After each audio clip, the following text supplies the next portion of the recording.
Hello friends, excel Ankush excel for finance के इस session में आप सभी का स्वागत है। और आज के इस सेशन में हम देखेंगे फाइनेंशियल लिवरेज को हम कैसे कैलकुलेट करेंगे। तो जैसा कि मैंने बोला था कि मैं आपको स्टेप बाय स्टेप सारी चीज़ों को एक्सप्लेन करूंगा, तो चलिए हम स्टार्ट करते हैं इस फॉर्मेट के थ्रू। तो मैंने ईबीआईटी यहाँ पे एक एग्जाम्पल के तौर पर लिया है 60,000, 85,000 एंड 1,10,000।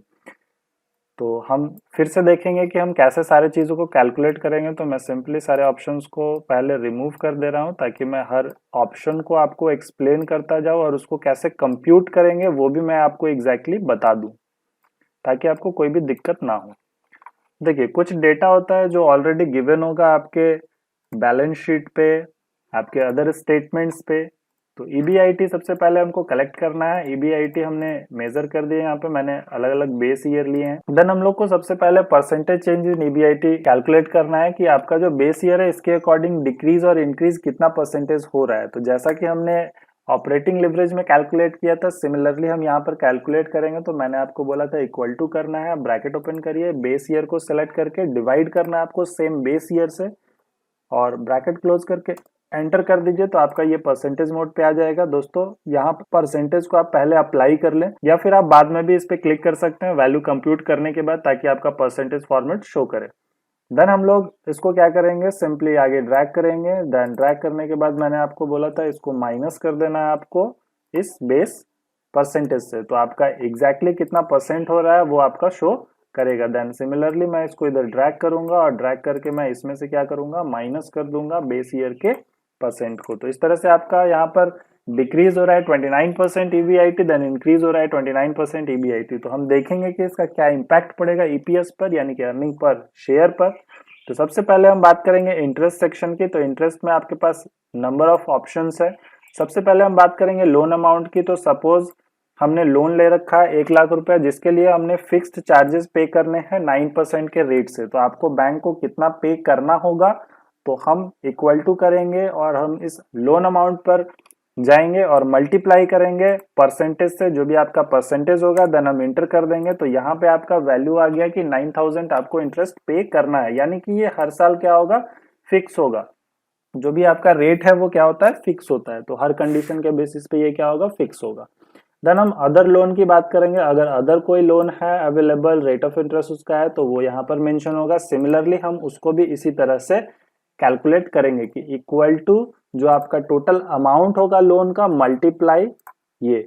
और एक चीज ध्यान रखें, ऐसा नहीं है कि यहाँ पर लोन अवेलेबल नहीं है तो आप कंप्यूट नहीं करेंगे। तो ये एक स्ट्रक्चर है जिसमें जैसे ही कोई यूजर वैल्यू इंटर करेगा ये ऑटोमेटिक आपको रिजल्ट देगा। तो इसीलिए आपको हर फॉर्मूला को ऐड करना है, चाहे उसमें वैल्यू अवेलेबल है या फिर नहीं है।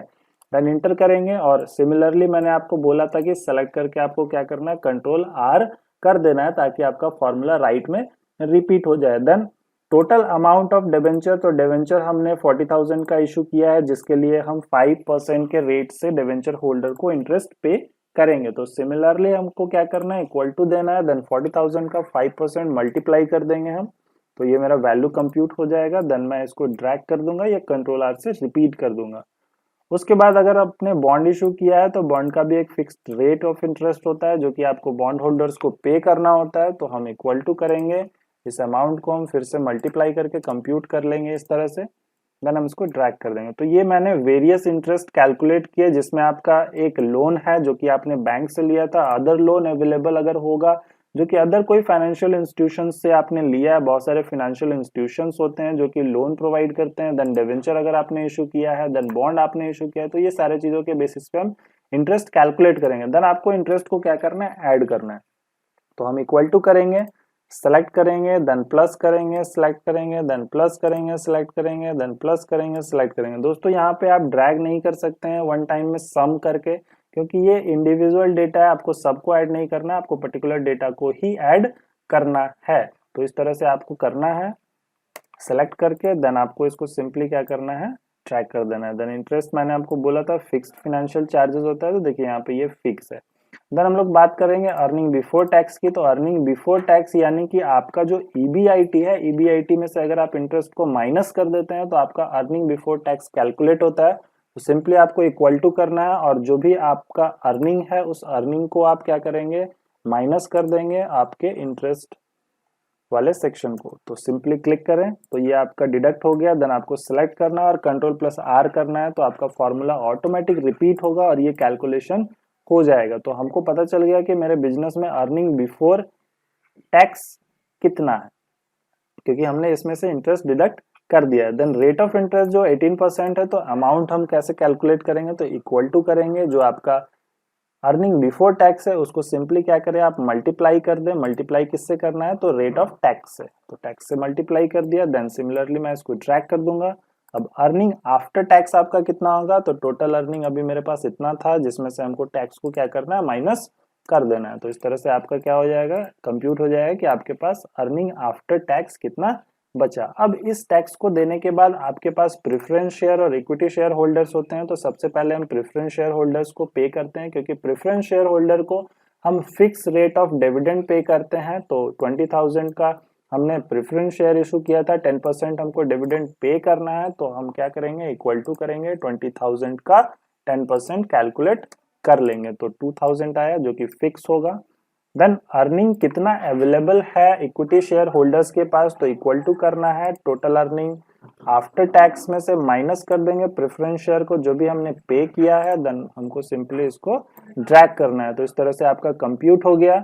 The number of equity share holders में अब इस अमाउंट को हम डिस्ट्रीब्यूट करते हैं। तो ईपीएस आपको निकालना होगा कि पर शेयर का वैल्यू क्या होगा। तो इक्वल टू करना है टोटल आपका जो अर्निंग अवेलेबल है इक्विटी शेयर होल्डर्स के लिए, डिवाइड कर देना है इक्विटी शेयर होल्डर के नंबर से। तो इस तरह से आप कैलकुलेट कर लीजिए तो आपका ईपीएस निकल गया। देन हमको क्या करना है, परसेंटेज चेंज कैलकुलेट करना है। तो सिमिलरली हम क्या करेंगे, इक्वल टू करेंगे, ब्रैकेट ओपन करेंगे, सेलेक्ट करके डिवाइड करना है सेम वैल्यू से। देन इसको फिक्स करना है और ब्रैकेट क्लोज करना है। फिक्स करने के लिए मैंने आपको F4 बताया था, देन एंटर कर दीजिए। और सिमिलरली इसको मैं लेफ्ट में ड्रैग करूंगा और मैं क्या करूंगा, माइनस कर दूंगा इस पर्टिकुलर अमाउंट को और इसको भी मैं फिक्स कर देता हूं और इसी चीज को मैं कॉपी कर देता हूं यहाँ पर। तो ये ऑटोमेटिक क्या होगा, कंप्यूट हो जाएगा। देखिए तो इस तरह से आप कंप्यूट कर लें। अगर ये एरर मार्क आता है तो सिंपली आप इसको इग्नोर कर दें, ये हट जाएगा। उसके बारे में मैं आपको डिटेल्स बता दूंगा। देखिए ये जो आपका है ये इस तरह से कंप्यूट हुआ कि आपका वैल्यू कितना चेंजेस हुआ है। तो देखिए यहाँ पे हम देख पा रहे हैं कि हमने बहुत सारे कैलकुलेशंस किए हैं और ये बहुत ज्यादा डिफिकल्ट नहीं है। आपको बस फॉर्मेट अच्छे से बनाना है और उसको अच्छे से समझना है हर टॉपिक को, तो आप उसको इजीली कैलकुलेट कर सकते हैं। तो यहाँ पर हम देख पा रहे हैं कि अगर आपका ईबीआईटी इंक्रीज होता है 29%, तो आपका जो ईपीएस है वो 35% इंक्रीज हो रहा है। इट मीन्स कि मोर देन आपका परसेंटेज इंक्रीज हो रहा है। उसी तरह से अगर हम बात करें, अगर आपका परसेंटेज जो है वो डिक्रीज हो रहा है ईबीआईटी का 29% से, तो यहाँ पर 35% से आपका डिक्रीज हो रहा है। इट मीन्स कि अगर आपका ईबीआईटी इंक्रीज होता है तो आपका ईपीएस भी इंक्रीज होगा और आपका ईबीआईटी अगर घटता है तो आपका ईपीएस भी घट जाएगा, जिससे आपका शेयर होल्डर का वेल्थ मैक्सिमाइजेशन लो हो जाएगा, जिससे बिजनेस का फाइनेंशियल रिस्क इंक्रीज हो जाता है, क्योंकि वो लोग इन्वेस्टमेंट फिर नहीं करेंगे, री इन्वेस्टमेंट नहीं करेंगे। तो इसीलिए हमको हर चीजों को ध्यान में रखना होता है। और आपका यहाँ पर इम्पैक्ट अब कैसे दिखेगा, तो देखिए मैं सारे जितने भी आपके जो इंटरेस्ट है उसको मैं सिंपली क्या करता हूँ, डिलीट कर देता हूँ। जैसे मैं टोटल इंटरेस्ट को डिलीट कर दिया, मैं यहाँ पर फिक्स चार्जेस को डिलीट कर रहा हूँ और उसके बाद मैं यहाँ पर क्या किया कि जो भी मेरा डिविडेंड था मैंने उसको डिलीट कर दिया। तो देखिए जैसे मैंने डिलीट कर दिया सारे अपने फिक्स्ड फाइनेंशियल चार्जेस को, इंटरेस्ट को, प्रेफरेंस शेयर के डिविडेंड को, तो अगर यहाँ पर मैं देख पा रहा हूँ कि 29% इंक्रीज हो रहा है, तो यहाँ पर भी 29% इंक्रीज हो रहा है और 29% डिक्रीज हो रहा है। इट मीन्स कि अगर आप फाइनेंशियल फिक्स चार्जेस को यूज करते हैं तो आप उससे प्रॉफिट ज्यादा अर्न कर सकते हैं, आप अपने शेयर होल्डर का वेल्थ को मैक्सिमाइज कर सकते हैं, क्योंकि आप उसको बेटर रिटर्न प्रोवाइड करेंगे। तो यहाँ पर हमने देखा कि लिवरेज को कैसे हम हेल्पफुल बना सकते हैं अपने बिजनेस के लिए by the uses of fix financial charges like interest on bond, interest on debenture, loan interest and dividend to the preference share holder. तो इस तरह से आप कैलकुलेट करें। और सिमिलरली मैंने आपको एग्जांपल सेम दिया है ताकि आप उसको प्रैक्टिस करें, और फिर एक ब्लैंक आपको दिया है दूसरे एग्जांपल्स के साथ, आप इसको भी प्रैक्टिस करें। तो इस तरह से आपका जो कंसेप्ट है इसके साथ क्लियर हो जाएगा और मैं जैसा कि आपको फिक्स वगैरह के बारे में बता रहा हूँ, इस चीज को अच्छे से समझे, और इसके बारे में अगर आपको कोई भी डाउट होगा तो आप मुझसे जरूर बोलेंगे, ताकि मैं फिक्स के लिए, फिक्स सेल के लिए, एब्सोल्यूट रेफरेंस सेल के लिए मैं आपको एक सेपरेट वीडियो बना के दूं। जो भी डाउट सेशन होगा उसको मैं जरूर प्रोवाइड करूंगा। तो इसको अच्छे से प्रैक्टिस करें और इससे रिलेटेड जो भी डाउट होता है वो मुझसे जरूर डिस्कस करें, ताकि मैं आपको सॉल्यूशन प्रोवाइड कर सकूं। So thank you very much, happy learning.